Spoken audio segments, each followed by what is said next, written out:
नगरपंचायत हद्दीतील बर्डेपाड्यालगतच्या नाल्यात आईसह 2 वर्षीय मुलीचा मृतदेह आढळून आल्याने परिसरात खळबळ उडाली आहे।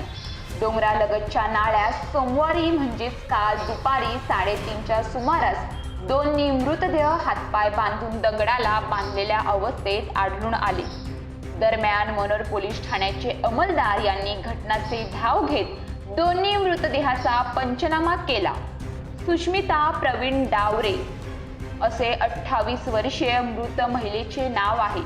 ओढ्यात हातपाय बांधलेल्या आणि दगडाला बांधून ठेवलेल्या अवस्थेत दोन्ही मृतदेह आढळून आल्याने घातपात केल्याचा प्राथमिक संशय व्यक्त केला जात आहे। या मृत महिलेचा पती मच्छीमार बोटीवर काम करीत असल्याची माहिती समोर आली आहे।